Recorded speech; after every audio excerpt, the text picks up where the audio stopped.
Este señor es Víctor de Aldama. Víctor de Aldama es la pieza fundamental para entender el gran escándalo de corrupción que afecta al gobierno del Partido Socialista, sobre el que llevamos hablando mucho tiempo, y ahora abundaré en eso. Pero Víctor de Aldama está en prisión sin fianza y esa condición la tiene desde este jueves. Y a partir de ahí vamos a ir desgranando una serie de elementos para que te expliques por qué este señor es tan importante, por qué hay tantas piezas del rompecabezas sobre la mesa y por qué la investigación de la Guardia Civil ha permitido encajar algunas de ellas. Y ojo, no solamente afecta a España, sino también tiene algunas implicaciones fundamentales que seguro que te suenan con Venezuela. Lo que te voy a decir es una cosa, en un primer lugar. Nos han llamado de todo, nos han dicho que somos fachosfera, nos han dicho que sembramos bulos, que intoxicamos a la sociedad, que estamos del lado del mal, de una especie de conspiración de la derecha y de la ultraderecha, mediática, política y judicial, que lo único que pretende es hacer caer al gobierno con mentiras. Nos han amenazado con recrudecer, con endurecer, mejor dicho, el Código Penal para que nos enfrentemos los periodistas a un mayor miedo, es decir, a penas más grandes en caso de que nos denuncien y nos condenen por difamación. Nos han llenado, en algunos casos también, y me incluyo porque sucedió, de denuncias por intentar contar la verdad y por realmente contarla, por informar a los ciudadanos de los escándalos que salpicaban a este gobierno. De una cuestión, además, que surgió en un momento en el que tú, espectador, querido espectador, estabas en tu casa encerrado y en el que no te dejaban salir, en el que tú, querido empresario, no te dejaban abrir tu tienda, no te dejaban echar a andar tu taxi, no te dejaban hacer cualquier actividad. Estabas en un ERTE, en tu casa a lo mejor, esperando que todo pasara, toda esa terrible desgracia de la pandemia de COVID pasara para volver a tu actividad normal y en el que a lo mejor incluso hasta perdiste algún familiar. En ese momento se montó una trama de corrupción que realmente también venía de antes, pero que se lucró especialmente en ese momento, en el que hay personas del gobierno que han estado implicadas. Reitero, nos han llamado de todos, nos han tirado a sus perros, han dividido a la profesión periodística en la que estábamos, los medios de comunicación que lanzábamos bulos y los medios que eran pro Sánchez, que en su caso nunca mentían, simplemente se equivocaban. Nos han intentado desacreditar, nos han lanzado a sus propios articulistas, se han forrado en tertulias en las que cobraban en Radio Televisión Española hasta 450 euros por ir a dar la opinión de Sánchez. En programas como el de Silvia Anchaurrondo, una presentadora que cobra por sus 2 años de programa a través de su empresa 537.000 euros.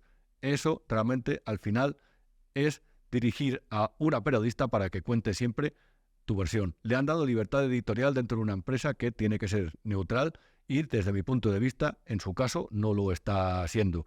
Todo porque había que mantener engrasado a lo que hemos llamado el equipo español de opinión sincronizada, que forma parte de toda esa gente que ha defendido a Pedro Sánchez y le han prendido contra nosotros con la complicidad de las asociaciones de periodistas y que realmente al final no va a conseguir su objetivo. ¿Por qué? Pues porque la verdad tarde o temprano se impone y porque la mentira, aunque en este caso tiene las piernas más largas de lo normal, tarde o temprano aflora. Entre otras cosas porque siempre hay un ambicioso, un chapucero, uno que es muy corrupto o uno realmente que no renuncia a esconder el dinero que gana con sus pelotazos. Y en algunos casos cuesta tener callado a todo el mundo. Y en algunos casos siempre hay un traidor o alguien que asusta en especial y que acaba cantando la traviata. Y por supuesto, lo que siempre hay y lo que nos tenemos que felicitar en este caso es un Estado de Derecho que es fuerte y que ha reaccionado contra algunas personas que tienen mando en plaza o que lo han tenido y que han estado llevándose dinero o defraudando de dinero presuntamente de una forma escandalosa. Esta imagen, la 1, lo digo más o menos por contextualizar y por más o menos ir desde el principio hasta el fin de esta semana, que ha sido completamente agotadora y muy interesante. El pasado lunes, la UCO, la Unidad de Élite contra la Corrupción y el Crimen Organizado de la Guardia Civil, detenía a Víctor de Aldama en una operación en la que básicamente lo que se hizo fue una investigación, la precedió una investigación en la que se detectó un presunto fraude de casi 200 millones de euros, como puedes ver en esta imagen de una noticia del Confidencial, a través de una serie de empresas que se creaban y se extinguían posteriormente para presuntamente, como digo, aquí no hay todavía juzgados ni condenados, para defraudar IVA en una cuestión de hidrocarburos.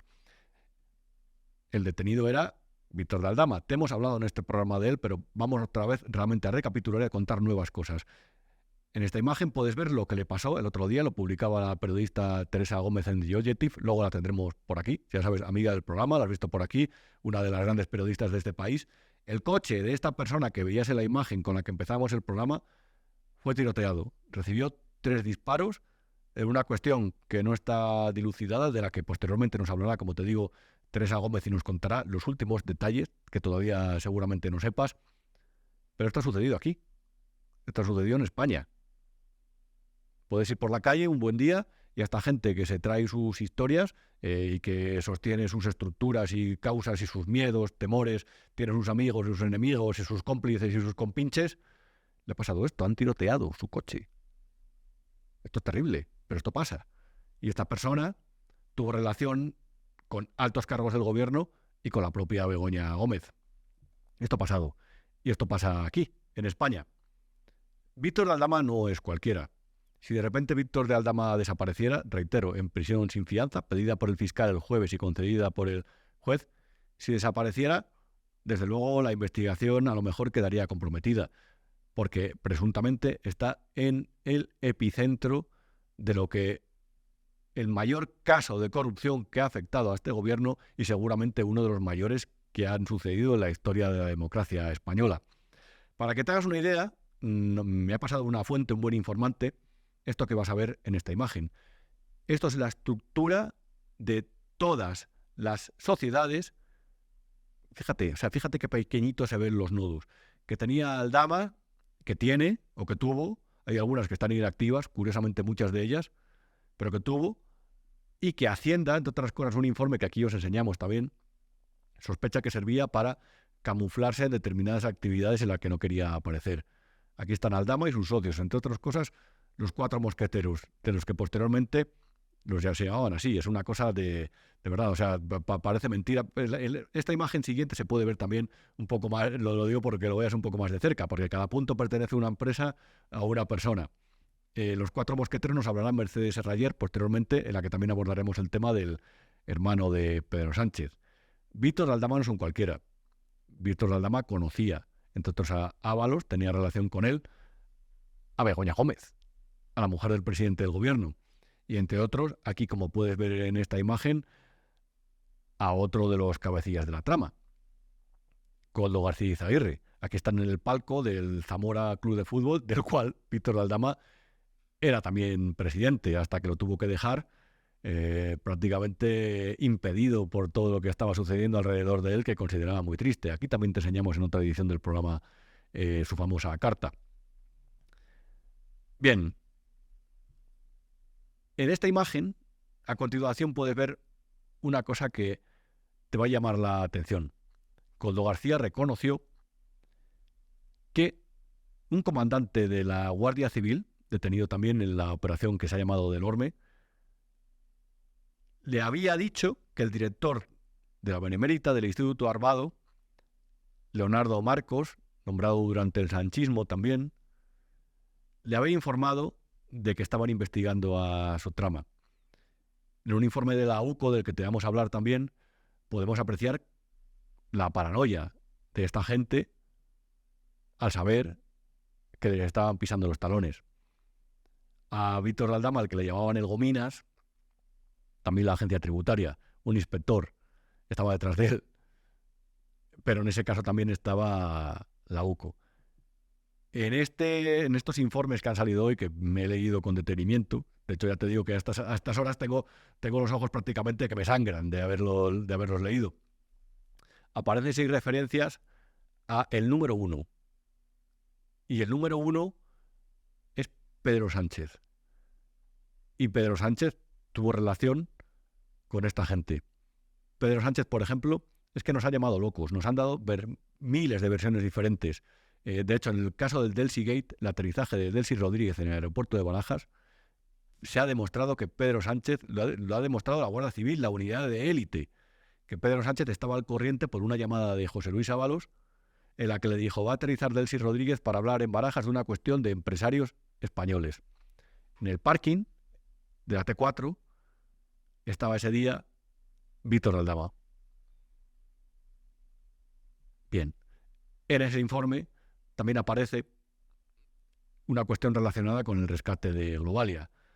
El propio Ábalos presionó a Pedro Sánchez para que ese rescate de hasta 475 millones de euros de dinero público en diferentes instrumentos, para que ese rescate se aprobara. En el rescate participó Nadia Calviño y digamos que el intermediario entre la empresa y el gobierno y la trama, que estaba metida hasta la última habitación del Ministerio de Transportes, que entonces dirigía José Luis Ábalos, de Aldama presionó y estaba ahí, de parte de Globalia. De Aldama, por cierto, el que viajó a San Petersburgo con Begoña Gómez. Bien, no me alargo más en la introducción, pero en este programa te vamos a contar todos los detalles sobre este caso, que no te extrañe que pueda poner en muchos apuros al gobierno, hasta el punto de comprometer la continuidad, hasta el punto de a lo mejor hay gente ya que da por supuesto la imputación de José Luis Ábalos y hasta el punto de haber comprometido una vez más al presidente y a su mujer.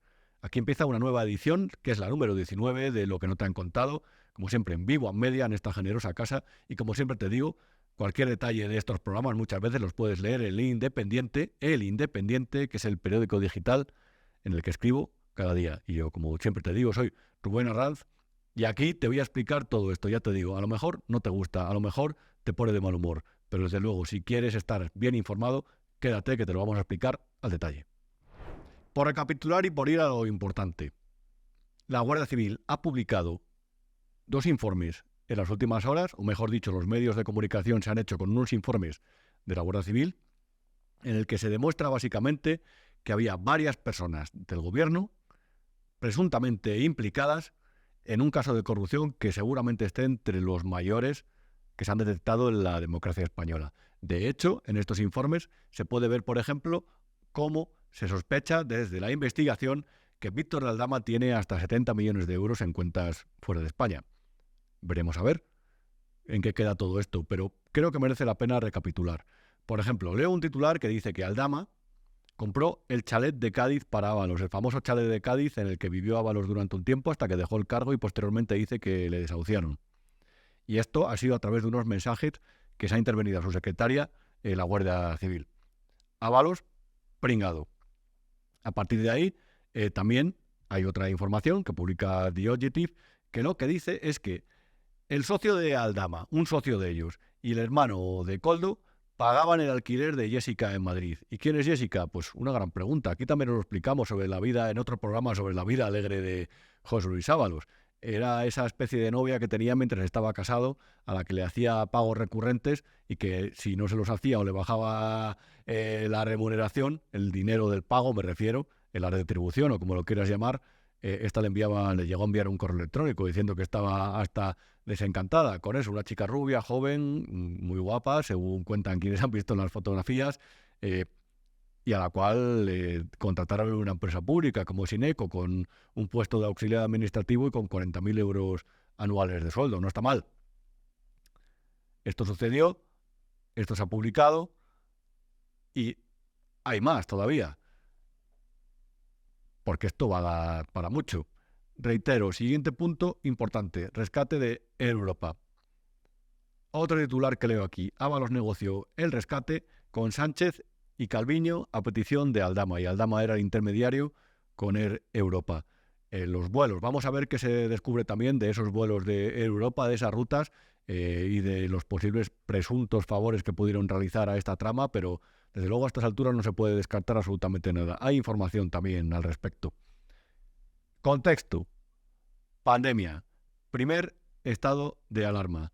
Una empresa que se llama Soluciones de Gestión y Apoyo a Empresas, que la agencia tributaria de Aragón descubrió que estaba capitaneada por Juan Carlos Cueto, imputado en su día por la Audiencia Nacional, investigado por el caso Defex, y Víctor de Aldama, a través de 2 sociedades interpuestas, las que de ese núcleo de sociedades que te mostraba, pues 2 de ellas, en las que pretendía camuflar su figura dentro de esa trama, esa empresa, según también descubrió la investigación, había recibido contratos por 54 millones de euros para abastecer de material sanitario a España.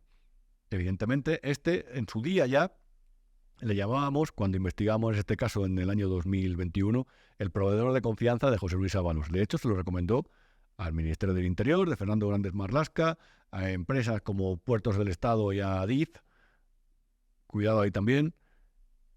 También contrataron a esta empresa el actual ministro Ángel Víctor Torres, que habló directamente con Koldo García Izaguirre para cerrar los detalles, los flecos de estos contratos, y con Francina Armengol, que se refería a Koldo García Izaguirre como cariño.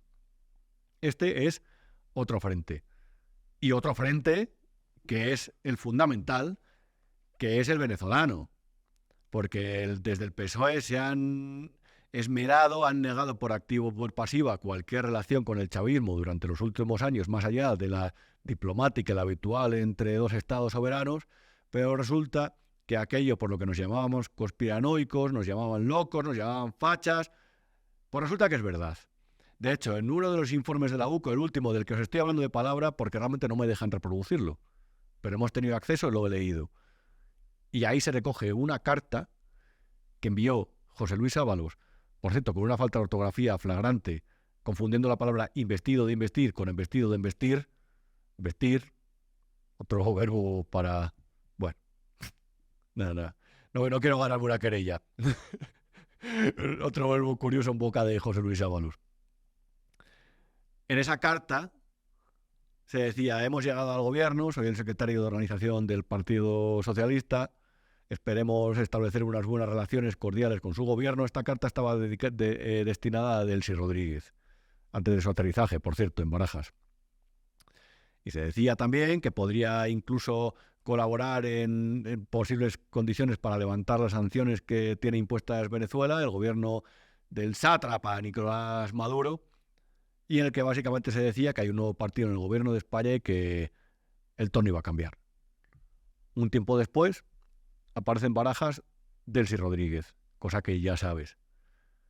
A partir de ahí, en Voz Populi, mi antiguo medio de comunicación, se enteran, comienzan a preguntar, el Ministerio de Transporte lo niega, da 6 versiones diferentes, Ábalos no lo sabía, luego sí lo sabía, mienten. Porque Ábalos, si es una cosa, es un especialista en mentir, es un trolero, un mentiroso, y además un mentiroso que amenaza a los medios de comunicación con querellas. Se querella para que los medios lo tiren de la manta, y más o menos vamos sabiendo con todas las piezas sobre la mesa que lo hace, evidentemente porque hay algo ahí detrás que apesta y que le señala y que seguramente le lleve a ser imputado.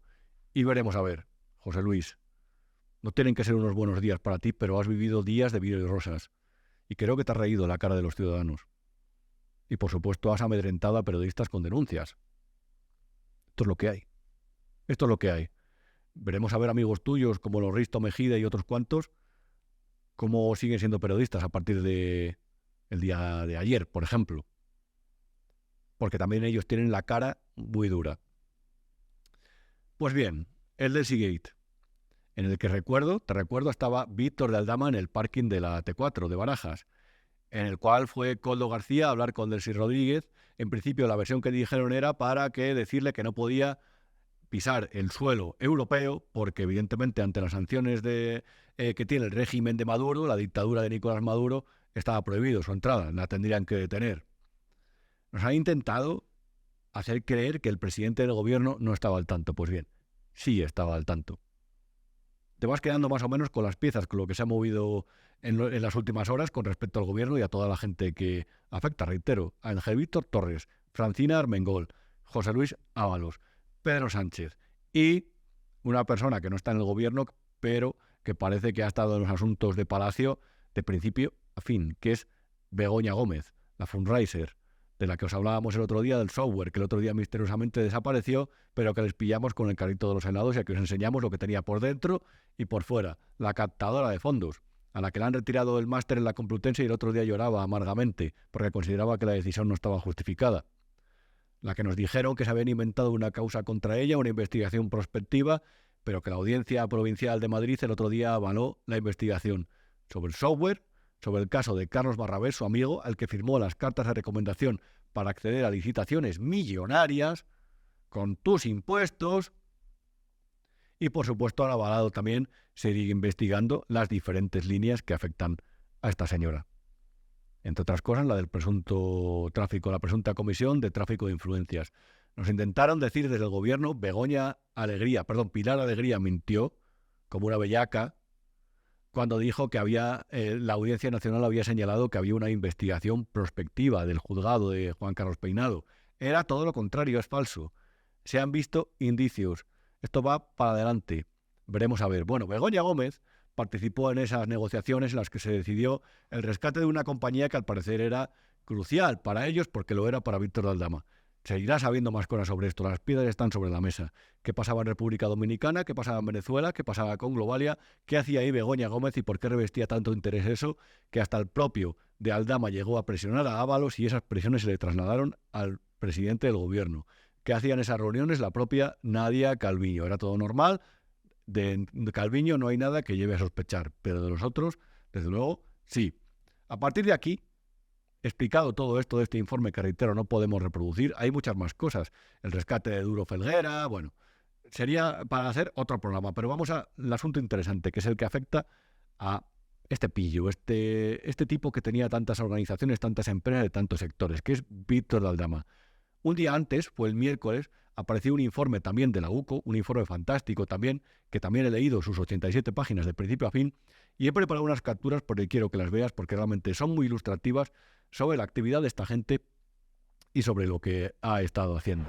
En Big One Media tenemos un club de socios por el cual, con tus pequeñas aportaciones económicas, con tu fidelidad, podemos seguir haciendo nuestro trabajo de informarte y de analizar la realidad en este momento tan complejo de la historia de España de una forma libre e independiente. Aquí no se ingresa publicidad institucional y aquí no nos debemos a ningún gobierno, a ninguna orden que nos quieran dar o consigna que nos quieren transmitir.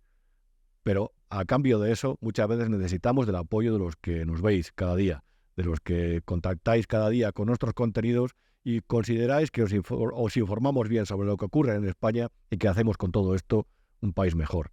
A través de las diferentes opciones para hacerte socio de Big One Media, por ejemplo, puedes tener acceso a esta nueva taza de lo que no te han contado de este programa, con la que estoy encantado, que acabo de recibir, que como puedes ver está fantásticamente diseñada, así como a material del resto de los programas. Así que por eso, querido amigo, te pido que te suscribas en la medida de tus posibilidades y que apoyes Big One Media, este proyecto periodístico apasionante para nosotros y esperemos que útil para ti. Aquí puedes ver la primera de ellas, en las que, por ejemplo, se señala a algunos de esos mosqueteros, de esos socios de Víctor de Aldama en diferentes empresas que han sido detenidos. Entre otros, voy a empezar a dar nombres porque seguramente los leas en la prensa y más o menos para que los puedas contextualizar. Ignacio Díaz Tapia, Javier Serrano Costumero. Este, por cierto, tenía en ese pueblecito de Portugal donde estaba radicado el hermano de Pedro Sánchez, compartía una sociedad con de Aldama, por cierto. También nos lo contará Mercedes Herrayer posteriormente. César Moreno García. Vamos con la siguiente. Estos han sido detenidos dentro de la operación del caso Koldo. Vamos con la siguiente imagen. Básicamente lo que define es el porqué a esta gente, a estos compinches, presuntos compinches, se les puede definir como organización criminal. Aquí en este informe se justifica, lo digo porque es muy interesante, porque a lo mejor piensas, les acusan de organización criminal. ¿De qué va esto? Pues bien, aquí se ve que si son más de 3 personas y han estado en presuntas actividades delictivas, se pueden considerar así y la UCO les puede investigar. Vamos, Iván, con la siguiente imagen. Aquí básicamente lo que se demuestra, básicamente por resumir, porque por si no lo quieres leer, es que sospecha la Guardia Civil y además ha hallado indicios al respecto de que esta gente se infiltró en el Ministerio de Transportes que dirigía José Luis Ábalos de una forma completamente escandalosa y que además también lo hizo en las fuerzas y cuerpos de seguridad del Estado, entre otras cosas en la Guardia Civil, donde había una persona que se llama Rubén Villalba Carnerero que habría, y digo habría porque todavía no hay una acusación al respecto, ni mucho menos una condena, habría ayudado a la trama de Koldo a, como ellos llaman, securizar sus comunicaciones. Básicamente es a garantizar que cuando ellos hablaban de sus cosas, de sus historias, que por supuesto podemos sospechar de múltiples maneras sobre en qué consistían, y evidentemente nada bueno, Bien, esta persona le pagaban, como se puede ver en la siguiente imagen, una más, le pagaban, le llegaron a pagar, bueno, en una de estas, he preparado varias, a lo mejor te lo voy mostrando más o menos de una forma resumida. Le llegaron a pagar hasta cantidades de 2.000 euros y todo era por garantizar el secreto de comunicaciones. Vamos a saltarnos, Iván, si te parece, algunas de estas imágenes. Mira, la siguiente, que es la número 6, se puede ver realmente indicios, habían demostrado la Guardia Civil indicios de que se habían producido pagos en metálico de Aldama de manera recurrente por valor de 2.000 euros hacia Rubén. Bien, te lo voy a explicar más o menos resumidamente, porque había preparado varias capturas por aquí. Aquí también se ve lo relativo a los diferentes pagos, pero creo que merece la pena un poco simplificar. Básicamente, lo que hacía esta gente, estos agentes, sobornado en este caso presuntamente por Víctor Aldama, lo que se llama un presunto delito de cohecho, lo que hacía era proporcionar teléfonos móviles viejos de un precio de 190 euros menos el de Víctor Aldama, que costaba 400, porque bueno, era más pijo, ya se sabe, conducía un Audi, era un BMW, no recuerdo muy bien el modelo, que al parecer estaba blindado, y él quería un móvil mucho mejor. Entonces, a estos teléfonos móviles, por 190 euros de presupuesto, les cargaban 40 euros de saldo, es decir, con tarjetas prepago, que les hacían más difíciles de detectar, y a partir de ahí se los entregaban a los miembros de esta trama. Y a partir de ahí les servían para comunicarse.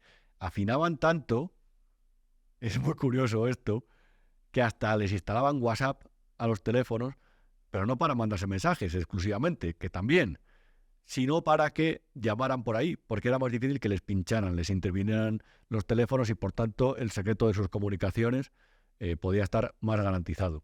Y es muy curioso porque en un momento, en todas las conversaciones que mantuvieron los guardias civiles, uno de ellos dice, sí, hemos visto a Ábalos con uno de estos teléfonos y nos ha llamado la atención. Blanco en botella. Pero hay un punto fundamental, y a lo mejor te señalo esta imagen, Iván, si la encuentro por aquí, porque me he hecho un lío de imágenes por aquí, importante. Aquí es la número 11. Vamos a ver si la vemos por ahí, la imagen número 11, esa.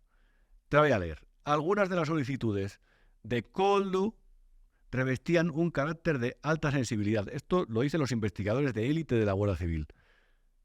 Como te decía, revestían un carácter de alta sensibilidad como la que pretendía conocer, ojo a esto, si el teléfono del presidente del gobierno o de Ábalos estuvieran intervenidos. Y aquí aparece un extracto de una de las conversaciones que mantienen entre los guardias civiles.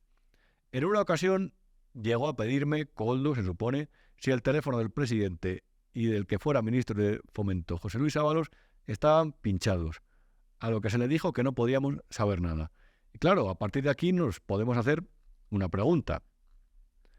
¿Por qué quería saber si el teléfono del presidente del gobierno estaba pinchado? ¿Por qué tenía ese interés Víctor de Aldama, al que le llamaban el Gominas, del cual, por cierto, no se fiaban ni los propios guardias civiles ni el propio guardia civil al que sobornó presuntamente? Porque decía que era histérico y que no era de fiar, que les podía vender incluso inventándose cosas sobre ellos. Yo desde luego no conozco a Víctor de Aldama, pero las referencias no pueden ser peores. Yo no le contrataría para mi empresa ni dejaría a mis hijos a su cargo un viernes por la noche, porque a lo mejor desaparecía y no los cuidaba, me refiero. Y por supuesto no le prestaría dinero. Pero vuelvo a lo de antes. ¿Por qué quería saber Víctor de Aldama si el teléfono del presidente estaba pinchado? ¿Qué relación tenía con el presidente? ¿Por qué quería saberlo Koldo, mejor dicho? ¿Estaba el presidente metido en el ajo? ¿O es que quería saberlo por otro asunto? Quería comprobar, yo qué sé, si lo de Pegasus le afectaba. Porque lo de Pegasus también se demostró. Pero a lo mejor estamos hablando aquí de otra cosa. A lo mejor estamos hablando de que el presidente que salía en el primer estado de alarma y hablaba compungido en la televisión y hablaba incluso del efecto personal que había tenido en él, que había escrito en su libro que incluso no podía dormir el pobre hombre durante los primeros días de pandemia. Sí. Que tenía aquí este cáncer dentro de su gobierno.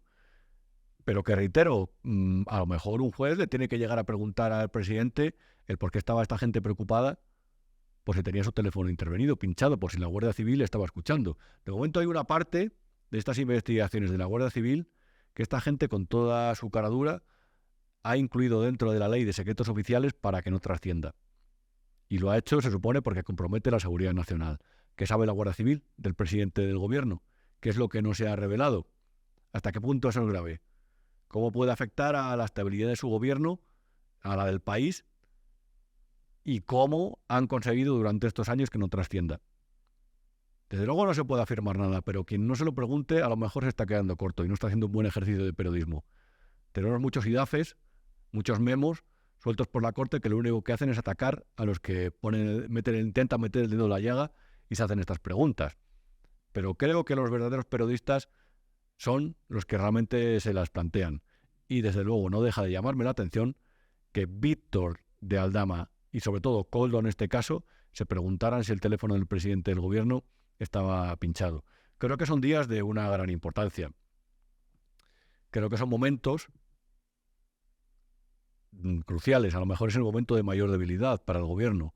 Ya no solamente porque en el Parlamento tiene una mayoría que es ínfima, que muchas veces le ha dejado en minoría, y ya no solamente porque tiene escándalos que le salen por todos los lados, porque se ha visto que ese intento de huida hacia adelante que realizó, que emprendió después de mandar esa carta a la ciudadanía y decir que se quedaba, a lo mejor lo que era una especie de trampantojo para intentar intimidar a los poderes que estaban haciendo su trabajo, que son el judicial y el periodístico, y por supuesto también la oposición, dicho sea de paso, con respecto a los escándalos que le afectaban.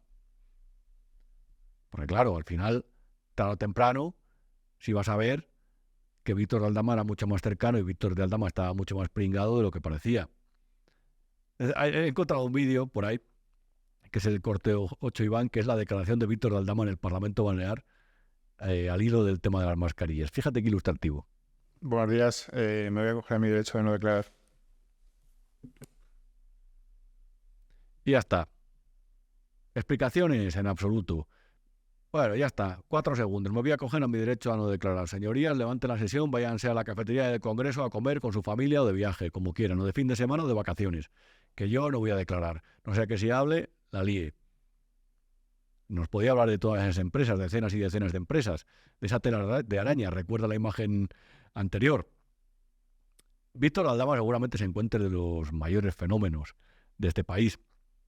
Aquí en esta imagen, que es la 9, esta la preparaba justo antes de leer estos 2 informes, porque aquí la información prácticamente se ha quedado un poco vieja a lo largo de estas últimas horas.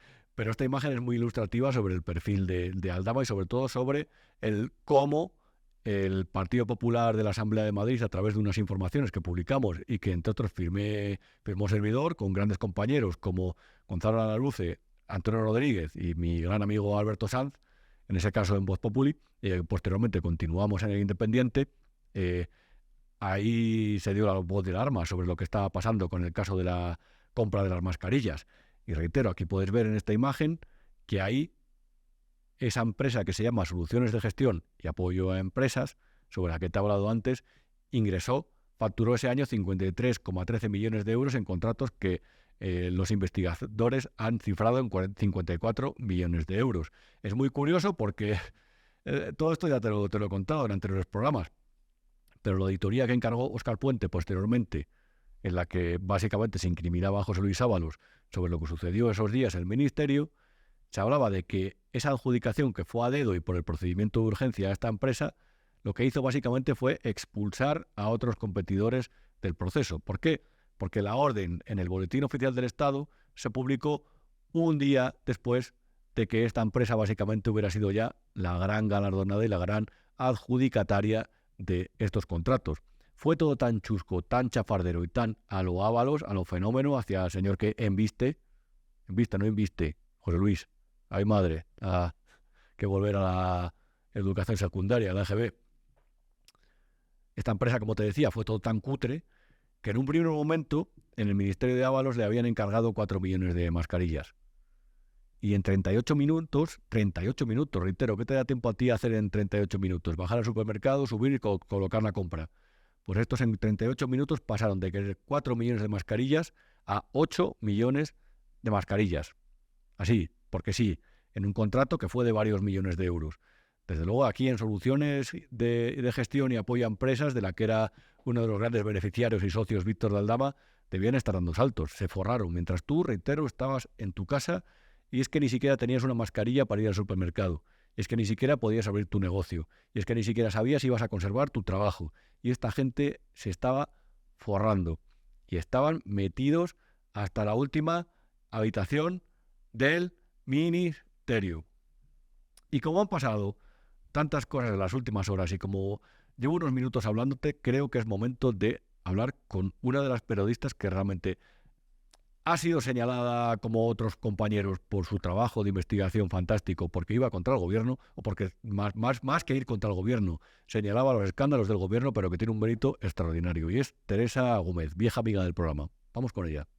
Teresa Gómez, periodista de investigación de The Objective. Supongo que no habrá sido estos días los más tranquilos de tu vida. Todo lo contrario. ¿Qué tal? Rubén, Vamos a porque ver. además llevamos, con el tema de los hidrocarburos, llevamos desde antes justo de verano, llevamos ya 3 meses investigándolo. Pues claro, no imaginábamos que ya la UCO iba a comenzar a detener y todo iba a explotar en una macrooperación. Por eso hemos tenido que adelantarnos y tener que publicarlo todo ya, porque si no ya era imposible. Pero por más o menos ir por orden. Hace unos días publicabais que el coche de Víctor de Aldama había aparecido tiroteado. Sí. Había recibido 3 disparos en la ventanilla del conductor. El coche era blindado, por lo tanto no se rompió lo que es el cristal. Fuentes de su entorno lo que dicen es que debieron usar un calibre 22. No sé por qué, no sé si es porque vieron algo para poder llegar a esa conclusión o porque mencionaban que podía ser el calibre 22, pero sí, recibió una amenaza y a mí, por lo que me dicen, iba a ser la primera de muchas si él pues no hacía lo que le pedía. Entendemos entonces que la vida de Víctor de Aldama, por cierto, en prisión sin fianza desde este jueves, puede correr peligro. Bueno, corría peligro fuera de prisión. En prisión no creo que corra peligro. En el caso de Víctor de Aldama, a mí por lo que me dicen las fuentes consultadas, es que fue una amenaza, pero más por un negocio que él tenía con unos socios extranjeros. No era tanto por que estuviese contando ni cantando la traviata en las causas judiciales. Ya, vamos a ver, por resumir un poco, Teresa, lo que ha sucedido en las últimas horas. ¿Qué consideras más relevante de esos 2 informes de la UCO que han puesto patas arriba a todo?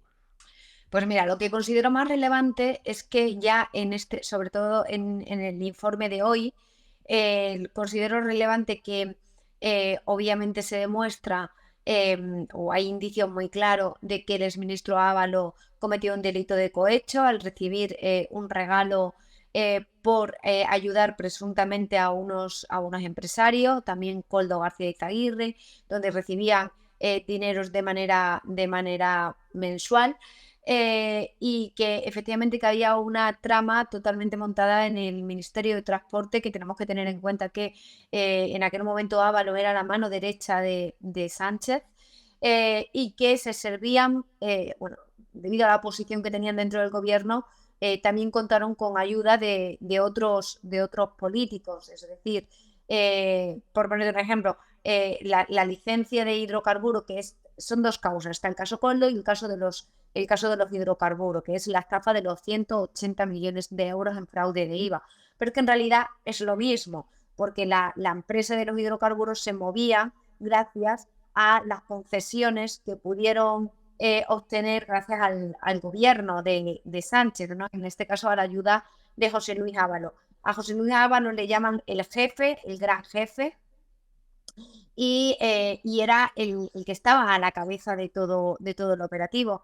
Entonces, lo que se demuestra es que Ábalos cometió un presunto delito de cohecho y que en breve será imputado por esto. De hecho, por eso el juez ya ha preguntado al Congreso si es aforado para poder tramitar el suplicatorio y elevar la posición razonada ante el Tribunal Supremo. Y ya no solamente eso, sino también que también se ha demostrado en estos emails, y a mí esto me parece muy importante porque además esto es una investigación que comenzó a llevar el equipo de Vox Populi cuando tú estabas en el periódico, y es que se demuestra, bueno, y luego ha continuado de Ojefti, pero comenzó allí, y es que se demuestra que Pedro Sánchez estaba al tanto de la visita de Delcy Rodríguez a España.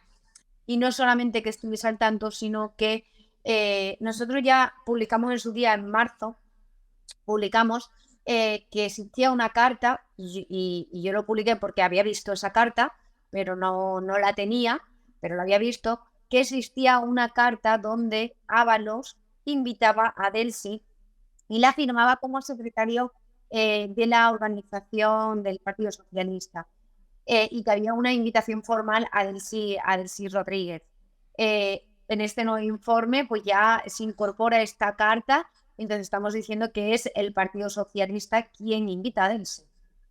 Claro, es que ahí está la clave, porque también ellos habían apalabrado, si no he leído tampoco mal, echando un vistazo al informe, la famosa visita de Leopoldo López a Ferraz, y había informado, yo creo que era el hermano de Delcy, ¿verdad? Habían dicho, cuidado que no es a Moncloa, que es a Ferraz, que quede claro esto. No, directamente a Delcy, o sea, Aldama habla directamente con Delcy y le dice, oye, me dice el jefe, refiriéndose a Ábalos, no te preocupes que la entrevista con Leopoldo no ha sido en Moncloa, ha sido en el partido, o sea, en la sede del partido, en Ferraz, y que eso es muy importante a tener en cuenta, como disculpándose ante una persona que es la mano derecha de un gobierno que es dictatorial y es una narcodictadura. Claro, dos preguntas solo, Teresa, porque sé además que tienes prisa. Estaba el jefe, pero por encima de todo estaba el uno. Efectivamente. ¿Y ese uno quién es? El uno es Pedro Sánchez.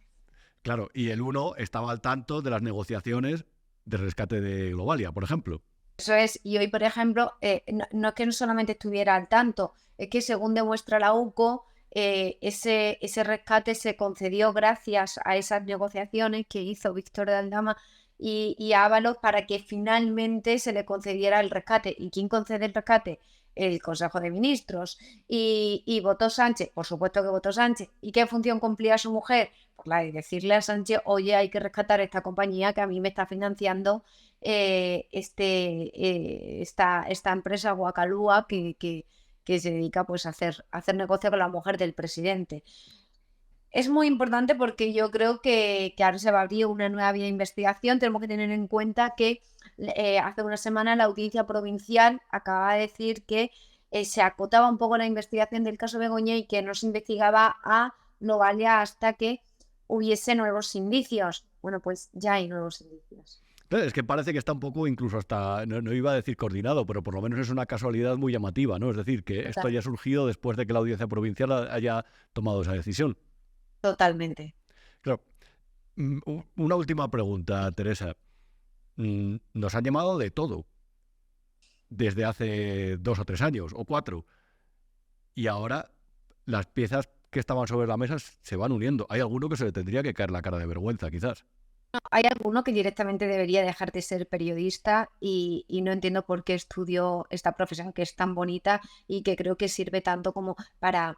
Porque independientemente de la ideología política que pueda tener una persona, que todo el mundo tiene ideología política, pero a la hora de ejercer su profesión lo debe hacer con total independencia. Y la función, igual que la función de un juez es juzgar, la función de un periodista es auditar al poder, independientemente de quienes gobiernen, sean de derecha, de izquierda, de centro o de extrema derecha o de extrema izquierda. Da absolutamente igual el color.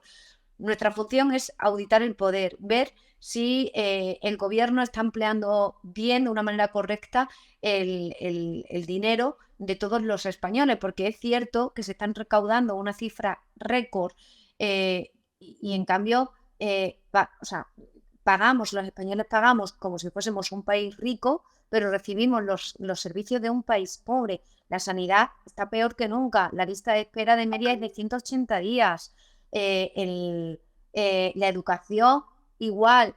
Entonces, nuestra función es poder auditar y poder descubrir dónde se está yendo esa fuga de dinero que no se está invirtiendo en los españoles y que determinados periodistas, por el simple hecho de poder ir a un plato de televisión y llevarse, como bien decías tú hoy, 400 euros en cada tertulia decida no denunciar esto, para mí dejan de ser periodistas y se convierten en comisarios políticos. En cualquier caso, dicho esto, he seguido este esquema porque me parecía el más relevante. En el informe aparece Angelito Torres, Francina Armengol, que le llama cariño a Koldo, aparece Begoña Gómez, aparece Ábalos como ya metido hasta las cejas, y aparece el número 1, que es el presidente del gobierno, que en el otro informe además se habla de que de Aldama tiene un especial interés en saber si su teléfono está intervenido. ¿Tú crees que todo esto tiene entidad como para terminar por hacer caer al gobierno? Sin lugar a duda. Y a mí sí que es verdad que sobre todo hoy, por ejemplo, publicamos sobres, bolsas que llevaban dinero al ser el Partido Socialista. ¿Dónde iba ese dinero? ¿Dónde, si se lo quedaba el partido o no? Porque si se lo quedaba es un delito de financiación ilegal. Entonces, sí, sin lugar a duda, esta investigación tiene entidad para hacer caer al gobierno. Teresa Gómez, estás que te sales, así que vamos, recomiendo a todo el mundo que te lea todos los días en The Objective porque realmente estás yendo por delante de todos. Mil gracias como siempre por estar por nosotros por aquí. Un abrazo. Muchísimas gracias a ti. Un beso enorme. Hasta luego. Adiós.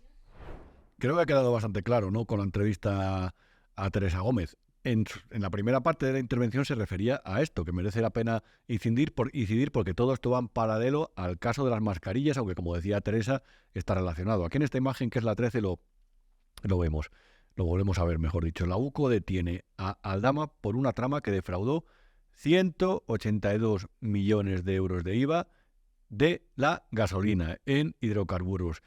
Se las había ingeniado para generar todo esto presuntamente, reitero, para generar una superestructura empresarial que lo que hacía básicamente es que toda esta gente, los que estaban compinchados con él, se beneficiaran de determinadas cuestiones y pagaran menos impuestos.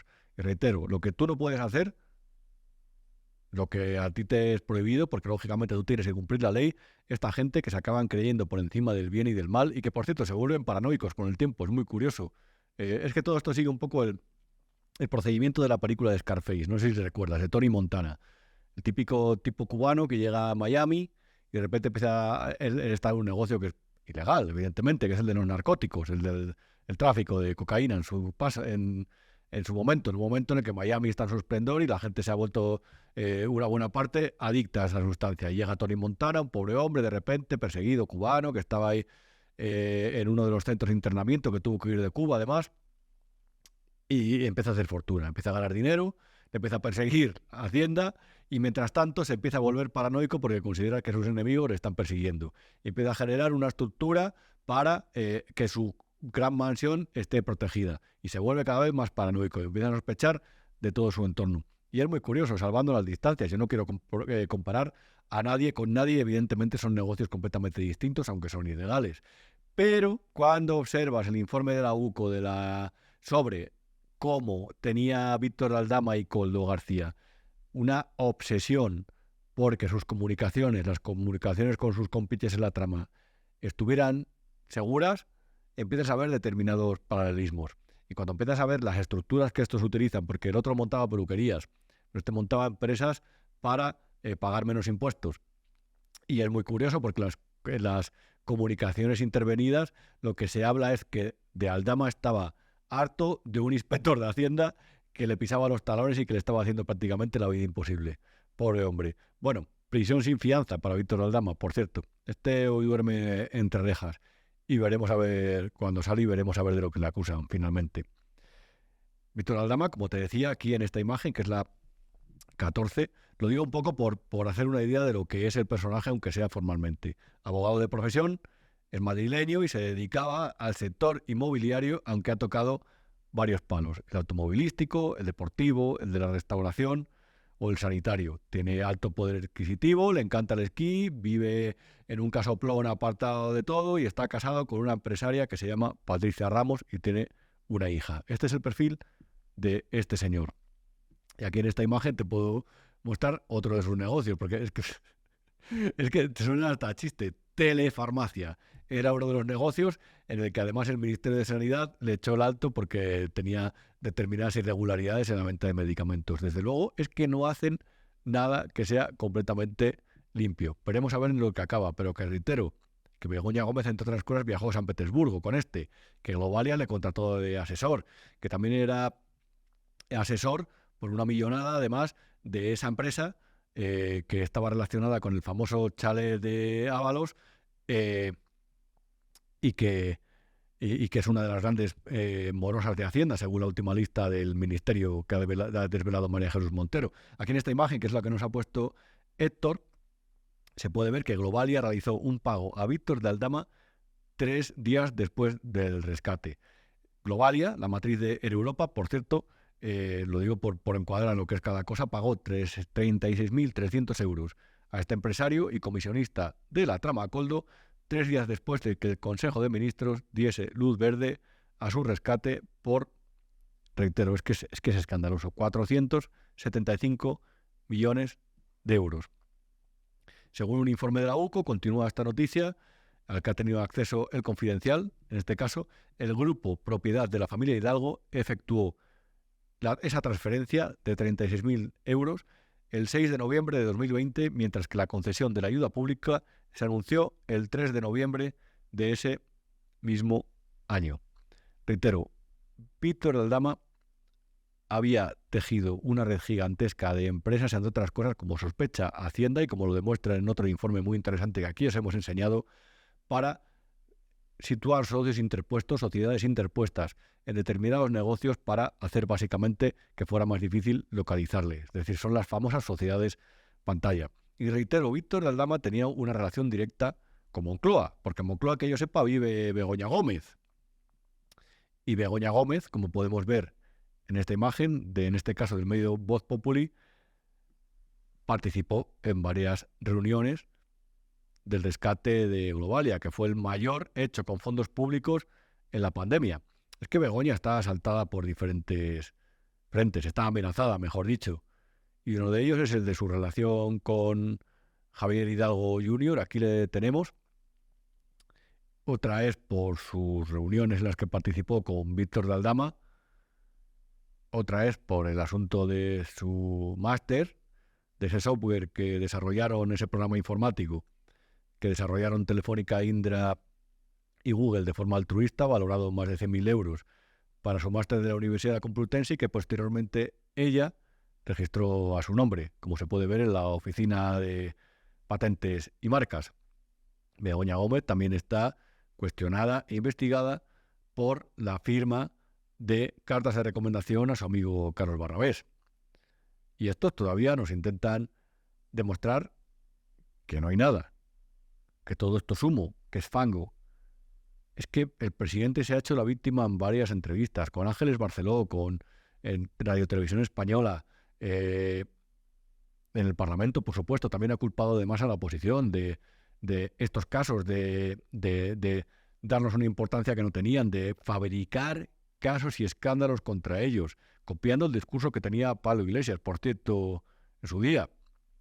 Es que ha puesto al PSOE al servicio de la izquierda populista más peligrosa que ha visto este país. Es que ha pactado con Bildu, es que ha pactado con independentistas que se ha demostrado en investigaciones que tenían nexos con Moscú, con el Kremlin, con esa trama que intenta desestabilizar las democracias europeas por una cuestión de nueva Guerra Fría. Es que Pedro Sánchez ha sacrificado la estabilidad de España por mantenerse en el gobierno. Y hasta ahora tenía la excusa de decir, en los primeros meses de su mandato, ya después de la moción de censura, después de las elecciones, le pudo arrasar una pandemia y eso torció la situación económica y social. Pero es que se está demostrando que estaba rodeado, y reitero, 6 referencias a él, 6 en el informe de la UCO, al número 1, que a su alrededor por lo menos estaban sucediendo una serie de corruptelas que eran escandalosas, que son de muchos millones.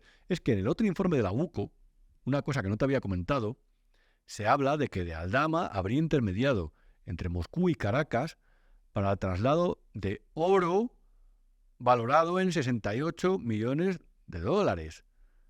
Y que eso se lo había comunicado a Delcy Rodríguez. Delcy Rodríguez. Aquí podemos ver en la siguiente imagen, que es la 18, Antes de la llegada de Delcy Rodríguez, dentro del marco de asesor del equipo de Globalia, ya se había visto Víctor de Aldama con Begoña Gómez. Por cierto, en Guacalúa, que era el famoso clúster o la famosa tontería esta que tenía Begoña Gómez en el Instituto de Empresa dentro de esta actividad de recaudación de fondos y apoya causas Cumbayá, ahí había firmado un convenio con Globalia también. Es que esas relaciones están firmadas y vamos a ver en qué acaba toda la cuestión de la Organización Mundial de Turismo, de aquella reforma que hicieron del Palacio de Congresos de Madrid, actual sede de la OMT, y vamos a ver las implicaciones que tiene todo eso. Y vamos a ver los movimientos que hacen las acusaciones particulares próximamente a ese respecto. Pero todo esto, creo que hay piezas que todavía faltan por encajar.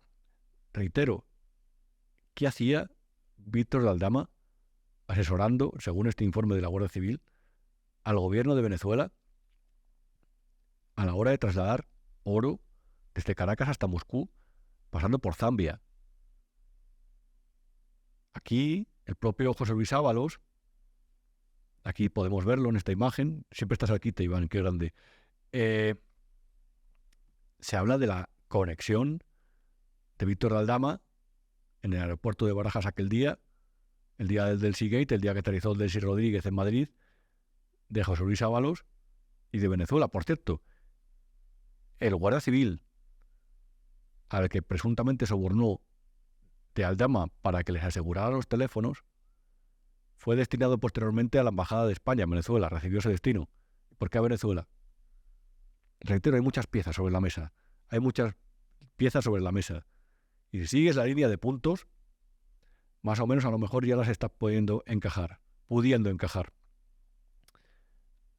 ¿Y qué pasa con el otro asunto, que es el de las maletas? Lo que Ábalos niega en este vídeo. Me alegra que me haga esa pregunta, que por cierto no es tampoco original, porque es de los bulos, ahora que estamos hablando de bulos últimamente, mejor instalados en este país. No existieron las maletas. Así es que no existiendo las maletas es muy difícil hablar de contenidos. Pero fue un bulo tremendamente instalado. Lo único que llevaban es un equipaje personal, que en el caso de la vicepresidenta de Kiev, quienes le acompañaban, igual que entró, salió al avión de Doha. Igual. Pero aquí se instaló la maleta y estamos hablando de maletas. Incluso uno ya se pone más atrevido y empieza a hablar ya de contenidos de maleta. Hemos podido todos ver el tamaño del avión. Pues ahora usted coja el avión, como si fuera una maquetita, e introduzca 40 maletas. Miren a ver si cabe. Luego, además, en un alarde más de imaginación, las vamos a llenar. ¿De qué las llenamos? ¿De oro? ¿Cocaína? ¿Dólares? Fernando Lázaro, en el periódico El Mundo, publicó una fotografía de esas maletas, las que llegaron a Madrid el día del aterrizaje de Delcy Rodríguez. La cuenta del Partido Socialista oficial en Twitter le llamó mentiroso, habló de bulos, le señaló, hizo lo que se dice una persecución a periodistas. Cuando tú tienes una casa, una hipoteca, una familia, y un gobierno te señala de esa forma, el partido del gobierno, a lo mejor eres valiente y continúas con tu trabajo, pero a lo mejor te asustas y a la siguiente no lo publicas. Estoy seguro que no es el caso de Fernando Lázaro, que es uno de los mejores periodistas de este país, pero habrá quien se asuste. Esta gente ha jugado a asustar, a amedrentar, a amenazar directa o indirectamente a través de sus periodistas palmeros que no deberían volver a ejercer ni un día más en medios de comunicación porque son unos caraduras, porque son unos desleales y porque son unos vendidos. Esa gente ha amenazado a los buenos periodistas. Ábalos niega aquí lo de las maletas.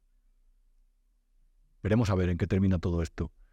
De momento, que de Aldama por lo menos estaba metido en el negocio del oro, lo ha demostrado la Guardia Civil. Veremos a ver qué tenían esas maletas. Veremos a ver si algún día se descubre a qué vino en realidad Delcy Rodríguez a Madrid. Y si fue, por ejemplo, nos podemos hacer la pregunta, si fue la única vez que estuvo. ¿Pisó suelo europeo Delcy Rodríguez alguna vez? ¿Estuvo en Madrid? Vamos a verlo, lo volveremos a ver. Aquí hay un caso, un cabo que todavía está por atar. un frente al que no debemos renunciar a mirar. Y es el del hermano de Pedro Sánchez. Llevaba estos días con mi gran amiga Mercedes Serrayer, periodista de Voz Populi, y me decía que había estado rastreando por los lugares donde vive él, donde vivía, y en donde presuntamente trabaja o no trabaja. Y pues la verdad, he decidido llamarla para mostraroslo a vosotros, queridos amigos de la audiencia, así que vamos a hablar con ella. Mercedes Serrayer, periodista de Voz Populi, amiga de Lo que no te han contado y amiga personal. ¿Qué tal? ¿Cómo estás, Mercedes? Muy bien, aquí estamos, Pues, muchas gracias. Estuviste de viaje hace unos días en Portugal, en la frontera, ¿no?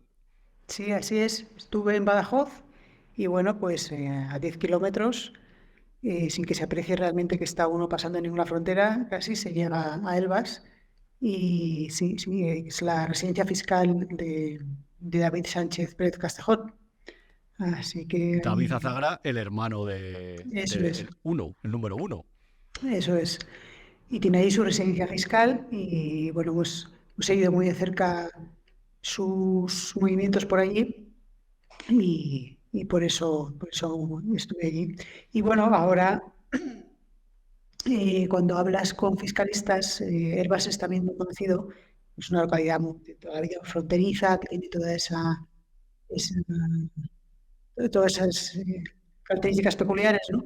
Pero es muy conocida entre el mundo fiscal porque se viene utilizando como lugar de tramas de IVA, las que se llaman truchas, los fraudes, carrusel del IVA, pues es un lugar conocido en la UE. Claro, pero Y hay una cuestión muy curiosa al respecto. Ahí, en esa localidad, yo por lo menos he contado 3 empresas Víctor de Aldama y algunos de los sí, socios a los que ha investigado la UCO. sí, 4, si no me equivoco. 4, Y eso es.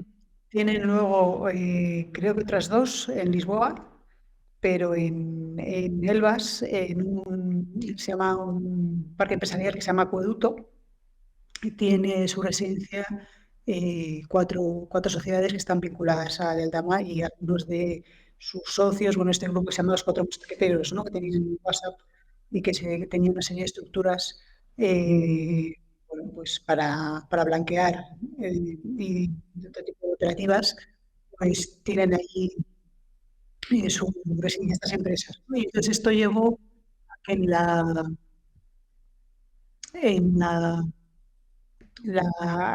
causa que se está siguiendo en Badajoz, se investiga al hermano de Pedro Sánchez y también al otro funcionario de la Diputación.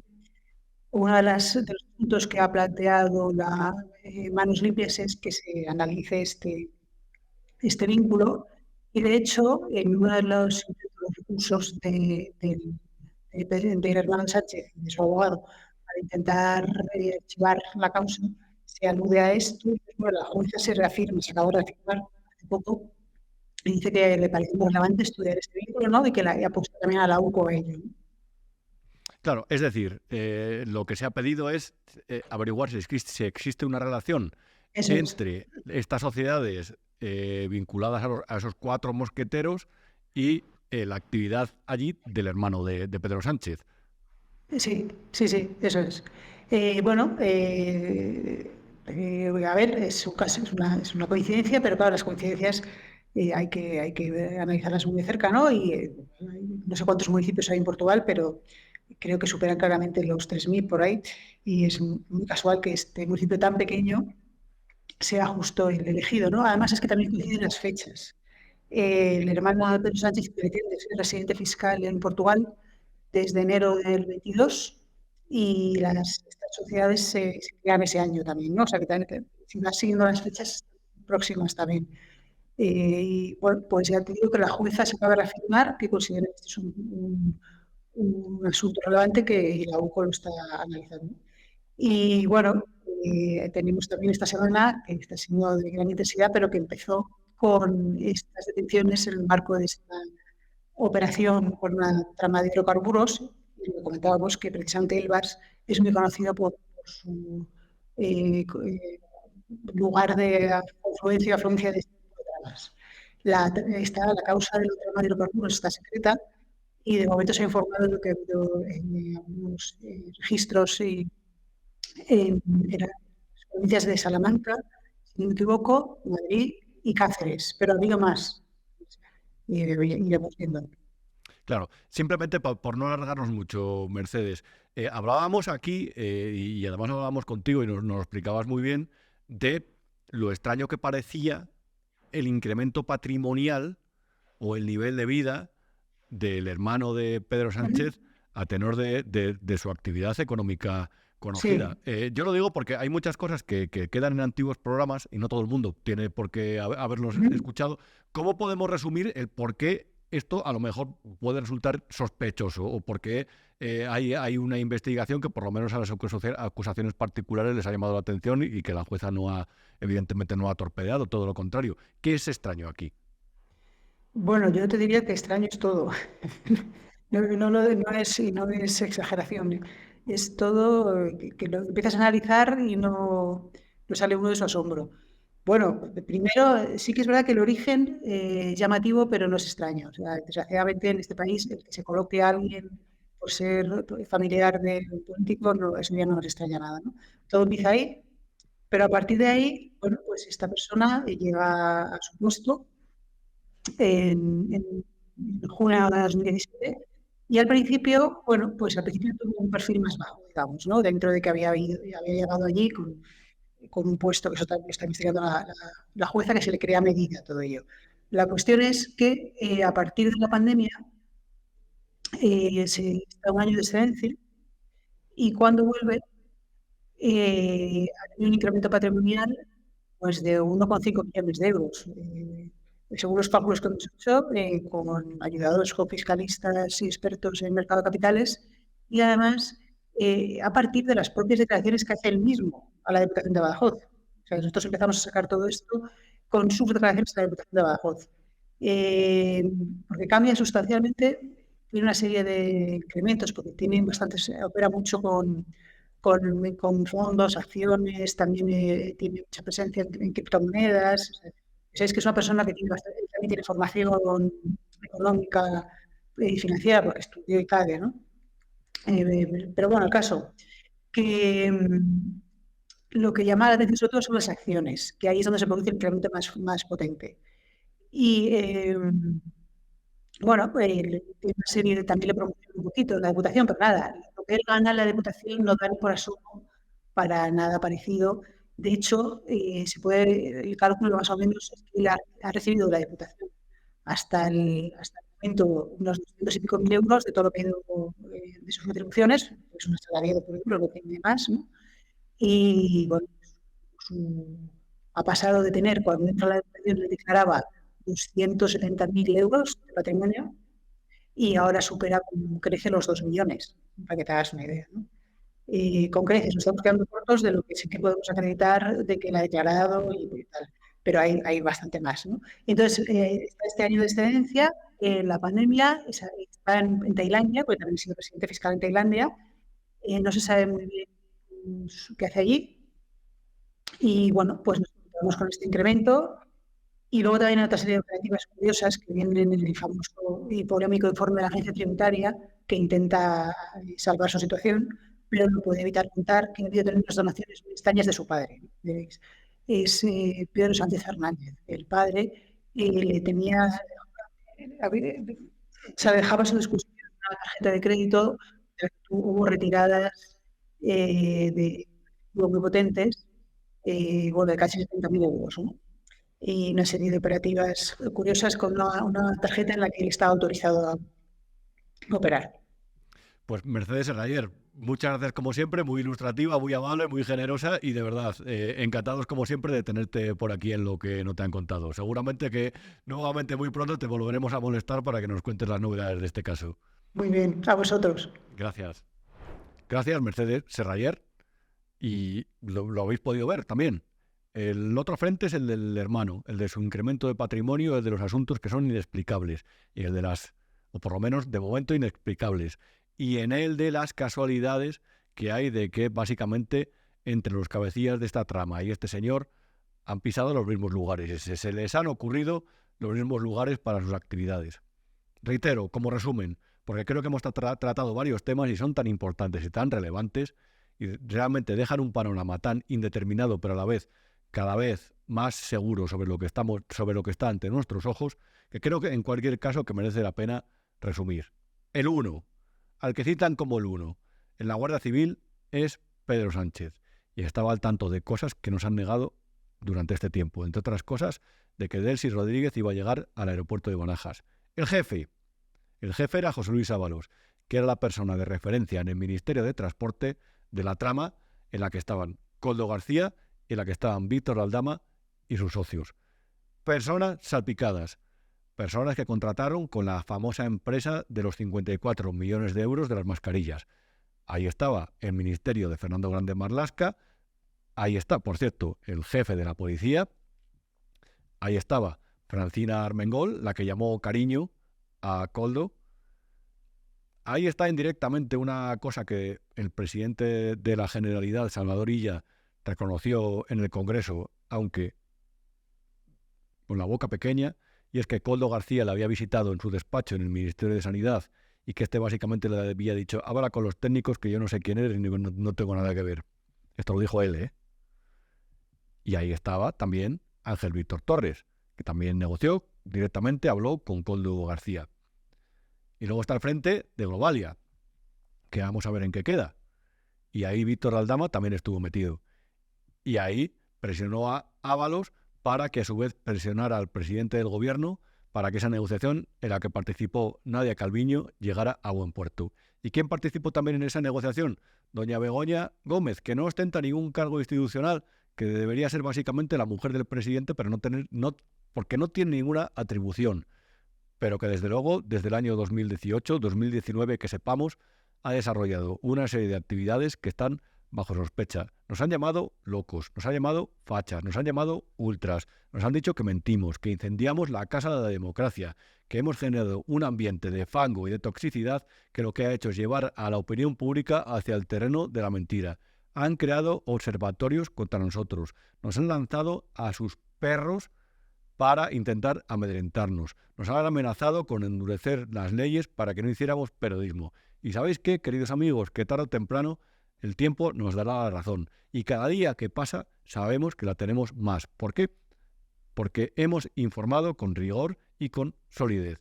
Y como has ido viendo en estos 19 programas, hasta ahora hemos ido siguiendo una serie de pistas y de indicios que cada vez se va demostrando más que eran los correctos, porque teníamos buenas fuentes, estábamos bien informados y teníamos buena intención. Y porque este gobierno está salpicado por un caso de corrupción que es gigantesco, y por una serie de actividades, entre ellas las de Begoña Gómez, que veremos a ver en qué terminan. Los jueces, la oposición, una parte de la oposición, y nosotros no estábamos equivocados. Seguiremos cumpliendo nuestra labor y te lo seguiremos contando aquí en lo que no te han contado, porque pensamos que tú como ciudadano tienes que tener la mejor información, y porque para eso trabajamos, y porque si pensamos que si cumplimos ese objetivo, desde luego estaremos satisfechos al final del día. Soy Rubén Arranz. Como siempre te digo, escribo todos los días en El Independiente, que es el periódico digital de Casimiro García Abadillo, que te invito a visitar y a leer a diario, y una vez a la semana en esta casa que es Vivo en Media, que te invito a apoyar y la que te invito a suscribirte, presento este espacio que es Lo que no te han contado. El viernes que viene más, y además con algún asunto que te va a interesar incluso todavía más. Buenas noches.